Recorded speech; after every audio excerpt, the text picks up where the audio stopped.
İnnel hamdalillah nahmaduhu ve nestainuhu ve nestağfiruh ve na'udzu billahi min şururi enfusina ve min seyyiati a'malina. Men yehdihillahu fela mudille leh ve men yudlil fela hadiye leh. Ve eşhedü en la ilahe illallah vahdehu la şerike leh ve eşhedü enne Muhammeden abduhu ve resuluh. Amma ba'd. Əziz və dəyərli qardaşlarım, ilk öncə Allah Subhanahu taalaya həmd sənalar olsun. Allah Subhanahu taala bizləri Ramazan ayına çatdırdı və həqiqətən də insanın, müsəlmanın Ramazan ayına çatması, Ramazan ayına yetişməsi, sağlam və afiyyət içərisində Ramazan ayına qovuşması və bu ayı ibadətdə keçirməyə müvəffəq olması həqiqətən də böyük bir nemətdir. Yəni, baxın, Ramazandan əvvəl nə qədər insanlar var idi ki, dünyasını dəyişdilər, vəfat etdilər və buna nail olmadılar. Və çünki Ramazan ayı Allah qatında ən sevimli, ən hörmətli aylardandır. Və İbn Qeym rahimehullah buyurur ki, Ramazan ayının deyir ki, Allah dərgahında olan misalı Yusufun qardaşları yanında olan misalı kimidir. Yəni, necə ki, Yusuf Peyğəmbər qardaşları içərisində Allaha ən sevimlisi idi, eləcə də ki, Ramazan ayı da aylar içərisində, digər aylar içərisində Allaha ən sevimli aydır. Çünki bu ayda Quran-ı Kərim nazil olub və bu ayın, Ramazan ayının ən özəl üstünlüklərindən, əməllərindəndir ki, bu ayda Quran-ı Kərim nazil olub. Və Ramazan ayı gəldiyi zaman Peyğəmbər sallallahu aleyhi və səlləm sahabələrini müjdələyərdi. Və deyərdi ki, artıq sizə Ramazan ayı gəldi və bu ayda cənnətin qapıları açılır və cəhənnəmin qapıları bağlanır və inadkar şeytanlar zəncirə vurulur. Və həqiqətən də bu ay müsəlman kimsə üçün bir qənimət olmalıdır. Və hətta deyərdim ki, qənimətdən də daha üstündür. Yəni, bu ayın ötən hər günü, hər saatı, hər dəqiqəsi və hər saniyəsi bizim üçün qızıldan daha dəyərli olmalıdır. Bizim üçün qızıldan daha dəyərli olmalıdır. Yəni, müsəlman kimsə, mömin kimsə çalışmalıdır ki, bu ayı tam şəkildə, Allahın razı qaldığı formada, ən gözəl şəkildə əda eləsin, ən gözəl şəkildə bu ayı tamamlasın. Və Ramazan ayından hələ bir həftə keçib. Yəni, çox bir müddət keçməyib. Əgər özünü toparlamamısansa, əgər hələ də tövbə etməmisənsə, əgər hələ də səhlənkarlıq damğası üzərindədirsə, yəni gecikmə, Allaha qayıt. Əgər hələ də tənbəllik varsa, əgər hələ də yatırsansa, əgər hələ də Quran-ı Kərimə üz tutmamısansa, gec deyil. Tövbə elə və çalış ki, bu ayı gözəl şəkildə keçirməyə. Çünki Peyğəmbər sallallahu aleyhi və səlləm bir gün minbərdəykən 3 dəfə əmin deyir və məşhur hədisdir, hamınız bilirsiniz. Və Peyğəmbər sallallahu aleyhi və səlləmdən bu əminlər barəsində soruşulduğu zaman onların birisində deyir ki, yəni Cəbrail əleyhissalam mənim yanıma gəldi və dedi ki, Ramazan ayı daxil olub və Ramazan ayından çıxıb, Ramazan ayını tamamlayıb, günahları bağışlanmayan kimsənin burnu yerə sürtünsün. Yəni, sən ki, belə bir böyük fürsəti dəyərləndirə bilməmisənsə, yəni sənin burnun yerə sürtünsün. Yəni, belə bir ay ki, bu ayda artıq cənnət qapıları açıqdır. Yəni, belə bir ay ki, bu ayda artıq səni günaha sövq edən şeytanlar bağlıdır. Nəfsinlə baş-başasan. Yəni bu ayda da sənin hansısa günahlara meyilliyin varsa, deməli artıq nəfsindəndir. Və yaxud da ki, çox payı nəfsindəndir. Deməli, nəfsini islah eləməlisən. Yəni, belə bir ayda, xeyri və bərəkəti bol olan bir ayda, rəhmət bol olan bir ayda, yəni sən bağışlanmadan çıxırsan, yəni burnun yerə sürtünsün. Və Peyğəmbər sallallahu aleyhi və səlləm də ona əmin deyir. Yəni, ona görə müsəlman kimsə bu ayın dəyərini, hörmətini, qədrini dərk eləməlidir. İnsan bir şeyi nə qədər təzim edirsə, bir o qədər də o təzim etdiyi şeyi, hörmət qoyduğu şeyin dəyərini bilir, anlayır. Anlayır. Yəni, insan hörmət qoymadığı, təzim etmədiyi şeyi dəyərini anlaya bilərmi? Xeyr. İnsan bir şeyi təzim etməlidir, hörmət qoymalıdır ki, onun dəyərini anlasın. Və biz də bu Ramazan ayına təzim etməliyik. Bu ay itaət ayıdır. Bu ay ibadət ayıdır. Bu ay tövbə ayıdır. Bu ay insanın dəyişdiyi aydır. Mütləqdir, insan dəyişməlidir bu ayda. Artıq əvvəlki nadir olmalı deyilsən. Artıq əvvəlki zöhrab olmalı deyilsən. Artıq əvvəlki sənan olmalı deyilsən. Yəni, səndə bu dəyişiklik hiss olunmalıdır. Özün özlüyündə bunu hiss eləməlisən ki, artıq Ramazandan əvvəlki mən deyiləm. Yəni, Ramazandan əvvəlki günahlarıma qayıtmıram. Tövbə edirəm. Və Ramazandan əvvəl etmədiyim itaətləri indi eləyirəm. Ramazandan əvvəl sünnə namazlarını qılmırdım. Ratibə sünnələri qılmırdım. Ramazandan əvvəl gecə namazlarına qalxmırdım. Ramazandan əvvəl Quran-ı Kərim oxumurdum, amma indi artıq oxuyuram və Ramazandan sonra da bu davam eləyir. Yəni, bu cür olmalıdır. Və ona görə alimlər nə deyirlər? Deyirlər ki, insanın əməlinin qəbul olma əlamətləri var. Əlamət var ki, yəni ki, bu qəbul olma əlamətidir. Yəni, yekdil olaraq, yəni yekin olaraq deyilmir ki, hə, sənin əməlin qəbul olundu. Yox, sadəcə əlamət olaraq. Alimlər deyirlər ki, insanın əməldən sonra daha da yaxşı olması. Əməldən sonra daha da yaxşı olması. Yəni, əgər insan həcc etdikdən sonra həcdən əvvəlki günahlarına qayıtmırsa, bu onun həccinin qəbul olma əlamətidir.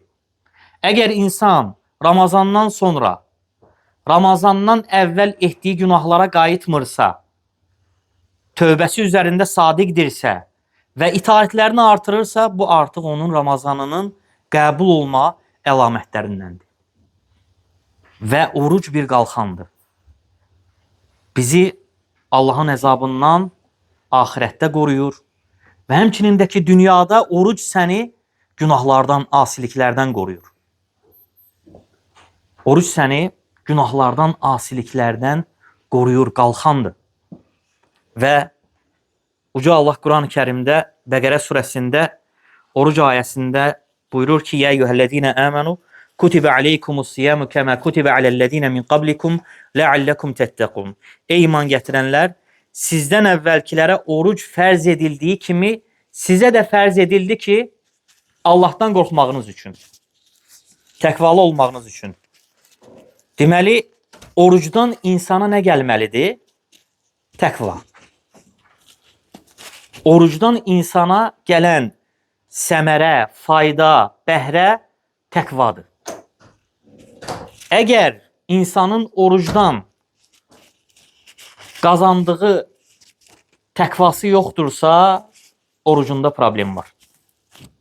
Orucunda problem var. Yəni, lazım gəldiyi, buyurulan orucu tutmayıb. Yəni, mütləqdir ki, əgər insan Allahın buyurduğu orucu tutsa, ona təqva gəlməlidir. Təqvalı olmalıdır. Və bu təqva, yəni gündən günə artmalıdır. Hər gün. Hər gün sən orucsan. Hər gün ibadətdəsən. Və bu təqva gündən günə artmalıdır. Hər gün sənin təqvan daha da artmalıdır. Çünki sən hər gün orucsan. Aydındır. Və Uca Allah ayəyə, yəni oruc ayələrinə başladığı zaman Quran-ı Kərimdə ilk ayəni təqva ilə buyurdu. Dedi ki, yəni sizdən əvvəlkilərə oruc fərz edildi. Ey iman gətirənlər, sizdən əvvəlkilərə oruc fərz edildiyi kimi sizə də oruc fərz edildi ki, təqvalı olmağınız üçün. Və ayələri tamamlayır səhifənin növbəti səhifədə Allah Taala. Uca Allah buyurur ki: "Və kəzəlikə yubeyyinullahu ayatihi lin-nasi la'allahum yettaqun." Beləcə Allah Taala ayətlərini insanlara açıqlayır ki, təqvalı olmaları üçün.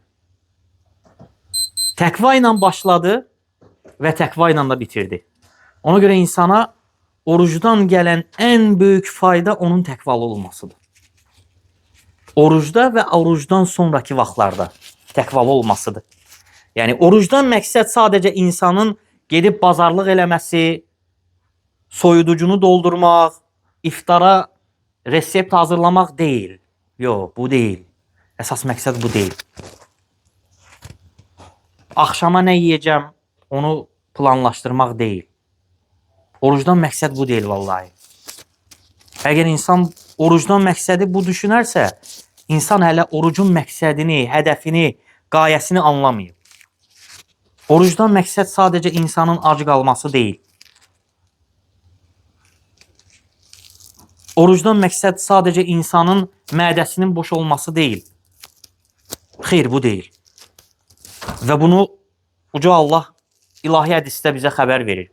Peyğəmbər sallallahu aleyhi və səlləm buyurur ki, Allah Taala buyurur ki, oruc barəsində deyir ki, həqiqətən oruc mənim üçündür və mən də onun mükafatını verəcəm. Və alimlər buyururlar ki, oruc yeganə ibadətlərdəndir ki, onun mükafatı bizə bəlli deyil. Yəni, baxın, ibadətlər var, onların mükafatlarını bilirik biz. Yəni, Məkkədə namaz qılırsan, 100.000 savab. Mədinə məscidində namaz qılırsan, 1000 savab. Digər məscidlərdə, deyək, cəmaatlıqla namaz qılırsan, 27 savab. Və yaxud da ki, həcc eləyirsən, anadan doğulmuş uşaq kimi təmizlənirsən günahlardan. Və yaxud da ki, digər əməllər. Amma oruc yeganə ibadətdir ki, fərzlər içərisində buyurulan əməllərdəndir, lakin onun savabı bəlli deyil. Allah Taala özü üçün saxlayıb, özü onun mükafatını verəcək. Deyir ki, فَإِنَّهُ لِي وَأَنَا أَجْزِي بِهِ. O deyir ki, mənim üçündür və mən də onun mükafatını verəcəm. Nəyə görə Allah Taala deyir ki, mənim üçündür? Nə səbəb var burada? Niyə? Yəni, bir balaca oturub düşünmüşükmü ki, yəni, hər il dəfələrlə bu hədisi eşitmişik. Allah Taala deyir ki, oruc mənim üçündür, mən də onun mükafatını verəcəm.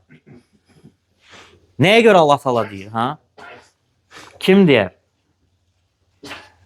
Nəyə görə Allah Taala deyir ki, oruc mənim üçündür və mən də onun mükafatını verəcəm? Çünki gizli bir ixlası çoxdur. Sırf o ixlasın elini saxlaması üçün o səbəblər çoxdur. Bəli. Yəni, alimlər deyirlər ki, oruca riya qarışmır. Alimlər deyirlər ki, oruca riya qarışmır. Yəni, mümkün deyil ki, oruclu kimsə riyakar olsun. Aydındır? O ixlasına görə. Nəyə görə? Çünki evdə təkdir, qapını bağlayıb, kimsə onu görmür. Yeyə də bilər, içə də bilər, düzdür? Amma yemir, içmir. Niyə? Bilir ki, Allah Taala onu görür. Bilir ki, Allah Taala ona nəzarət eləyir. Yəni, bu artıq ixlasdır. Aydındır? Bu ixlasa görə Allah Taala deyir ki, mən özüm onun mükafatını verəcəm. فَإِنَّهُ يَدَعُ طَعَامَهُ وَشَرَابَهُ وَشَهْوَتَهُ li. Deyir ki, Allah Subhanahu taala deyir ki, həqiqətən o yeməyini, içməyini və şəhvətini mənim üçün tərk etdi. Yəni, Allah üçün tərk elədi. Aydındır? Və ona görə insan, yəni, orucunu pozan, orucuna xələl gətirən şeylərdən də uzaq olmalıdır, çəkinməlidir. Və oruc sadəcə insanın mədəsinin boş qalması deyil. Yarhamukallah. Oruc həmçinin insanın həm gözünün, həm dilinin, həm qulağının, yarhamukallah, həm qulağının oruç tutmasıdır. Yəni haramlardan uzaq olmasıdır. Və yəni insan həmçinin oruclu olduğu zaman böyük günahlardan çəkinməlidir. Ki o günahlar ki qeybətdir, nəmmamlıqdır. Bu cür günahlar artıq insanın orucunun savabını aparır. İnsanın orucunun savabını aparır. Və Peyğəmbər sallallahu aleyhi və səlləm səhih hədisdə buyurur ki, oruclunun iki sevinci var. Yəni birisi orucunu açdığı zaman sevinir ki, Allahın fərzini əda elədi, yerinə yetirdi. İkincisi də ki, qiyamət günü. O mükafatı gördüyü zaman sevinəcək.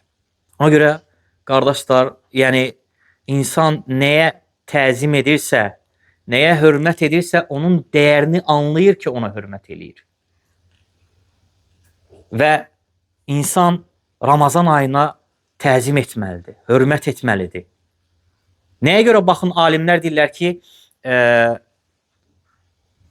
Ramazanda qəsdən orucunu pozan kimsə axşama kimi ac qalmalıdır.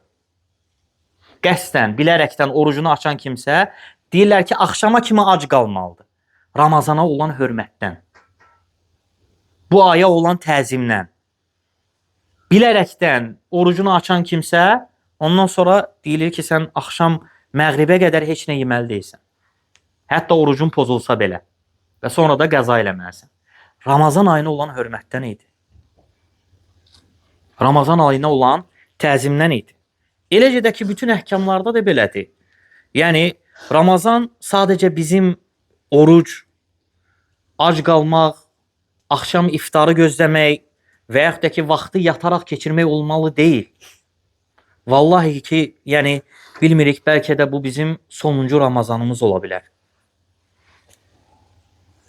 Yəni, nə qədər insanlar var ki, Ramazan ayı çıxır, halbuki Ramazan gəldiyi zaman deyirdilər ki, Ramazan ayı gəlsin, Quran oxuyacam, Quranı xətm edəcəm, belə edəcəm, təravih namazları qılacam. Amma yəni Ramazan gəlir, görsən ki, artıq uca bayrama bir neçə gün qalır. Yəni hələ də insan toparlanmayıb. Hələ də insan özünə gəlməyib. Və böyük bir qənimətdir. Həqiqətən bizim üçün Allah Taala'nın lütfüdür, mərhəmətidir bu Ramazan ayı. Allah Taala'nın bizim ümməti olan mərhəmətidir. Və Quran-ı Kərim oxumağa vaxt çox ayır. Ən çox vaxtını Quran-ı Kərim oxumağa ayır. Quran-ı Kərimlə məşğul ol. Ona çox vaxt ayır bu ayda. Və biraz yoruldun, biraz dincəl, zikr elə. Biraz yoruldun, biraz dincəl, dua elə. Yəni, umumən Ramazanın çalış bütün vaxtlarını gözəl şəkildə keçirməyə. İşləyirsən, işləsən, əlində iş var, məşğulsan, zikr elə. Quran-ı Kərimə qulaq as. Ən azından Quran-ı Kərimə qulaq as, dinlə. Onu oxuyan kimi savab qazanırsan. Quran-ı Kərimi dinlə. Və insan nə qədər bir şeyə təzim eləyərsə, deməli artıq insan o şeyin dəyərini anlayır. Yəni, baxın, bugünkü gün ümmətdə olan zəlillik nə səbəbdəndir? Müsəlmanların yardımsız qalması nə səbəbdəndir? Bizim özümüzdən. Bunu başqa bir yerdə axtarmaq lazım deyil. Və əgər ümmətdə zəlillik varsa, izzət yoxdursa, yardım yoxdursa, deməli bizim özümüzdədir problem. Bizim la ilahe illallahımızdadır. Bizim tövhidimizdədir. Yəni insanlar nə qədər tövhidi yaşayarsa, nə qədər tövhidə əməl eləyərsə, Allah Taala onlara yardım eləyər və bu Allahın peyğəmbərlərinə olan vədidir. Ki Allah Taala rasullarına, peyğəmbərlərinə və möminlərə yardım eləyəcək. Əgər yardım gəlmirsə, deməli problem bizdədir. Əgər bugünkü gün hardasa Quran-ı Kərimə hörmətsizlik olunursa, burada bizim də payımız var. Çünki biz də bəzən Quran-ı Kərimə hörmət qoymuruq. Əgər hansısa yerdə, hansısa ölkədə Quran-ı Kərim yandırılırsa, yəni burada bizim də günahımız var. Burada boyun qaçırmaq lazım deyil. Çünki bəzən Quran-ı Kərimə olan hörmətsizliyimiz, təzimimiz o qədər azalır və ya yox olur ki, Allah qorusun, yəni bu artıq kimlərinsə Qurana tənə eləməsinə səbəb olur. Çünki əgər bir şeyə mal sahibi hörmət qoymursa, başqası heç qoymayacaq. Aydındır? Yəni bu mal mənimdir. Mən bunun sahibiyəm. Mən buna hörmət qoymuramsa, başqası heç qoymayacaq. Və başqası məndə görsə ki, mən buna hörmət qoymuram, özü heç qoymayacaq. Özü buna hörmət qoyan deyil. Deyəcək ki, onsuz da ki, bunun sahibi buna hörmət qoymur. Və kafirlər də bugünkü gün görürlər ki, müsəlmanlar Quran-ı Kərimə təzim yoxdur. Quran-ı Kərimə hörmət yoxdur. İllərdir İslamdadır, Quran-ı Kərimi oxuya bilmir. Quran-ı Kərimə əməl yoxdur.